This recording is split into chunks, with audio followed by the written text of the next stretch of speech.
تو مجھے ان کی شاعری میں مقدمہ ابہام نظر آتا ہے، آبجیکٹو اور ریلیٹیوٹی مجھے یوں نظر آتی ہے جیسے ان کا کرافٹ ہو، اور اس کے بعد یہ ایقان کی وادی میں سفر کرتے ہیں، اور یہ ایک اچھے شاعر، ایک فلسفی بھی شاعر بھی ہیں، رومانی شاعر بھی ہیں، تغزل کے شاعر بھی ہیں، اور انہوں نے سچی بات کہوں میں نے سعد ورزق صاحب کو دیکھا ہے کہ انہوں نے وہ استعارے، وہ لفظیات نہیں استعمال کی جو مروجہ شاعر کرتے ہیں، ان کے لیے ایک بہت بڑا اعزاز ہے۔ مجھے دو شعر بس ان کے جو پسند آئے ہیں وہ میں ذرا کر دوں تاکہ جناب صدر اپنی بات کر لیں اس کے آگے۔ ایک یہ ہے، میرا جیسا مزاج ہے، جس قسم کا میرا مزاج ہے میں نے اسی قسم کا انتخاب کیا ہے۔ نہیں جاتی اگر یہ آسماں تک، نہیں جاتی اگر یہ آسماں تک، تو پھر اس چیخ کی حد ہے کہاں تک۔ نہیں جاتی اگر یہ آسماں تک، تو پھر اس چیخ کی حد ہے کہاں تک۔ اب اگلے موڑ پر پاتال ہوگا۔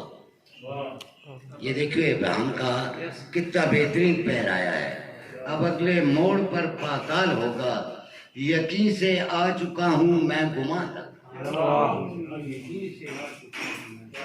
اور آگے کیا خوبصورت ایک جسے کہتے ہیں نا کہ جسے کہتے ہیں حسن و ملال کی ایک ایسی کیفیت قائم کر دی انہوں نے اس شعر میں۔ بہت ہی خوبصورت راستہ ہے، بہت ہی خوبصورت راستہ ہے کہ سیدھا جا رہا ہے رفتگاں تک، کہ سیدھا جا رہا ہے رفتگاں تک۔ تو سچی بات کہوں گے، اور ایک دو شعر اور میں پڑھوں گا۔ میں وحشت جلد کر سکتا ہوں، میں وحشت جلد کر سکتا ہوں سائیں، جلد کر سکتا ہوں سائیں، میں صحرا ہوں کوئی دریا نہیں۔ صحرا اور دریا میں جو انہوں نے پیدا کیا ہے، قبل پیدا کیا ہے، صحرا کی ایک اپنی عظمت ہے، لوگ سمجھتے نہیں ہیں۔ سمندر کا اگر اپنا طغیانی ہے اور موجیں ہیں تو ہیں، لیکن صحرا کی بھی ایک عظمت ہے۔ اس عظمت کی طرف نشاندہی کرنا خاص لوگوں کا کام ہوتا ہے، اس طرف لوگ نہیں جاتے۔ عجب کردار ہوں میں زندگی کا،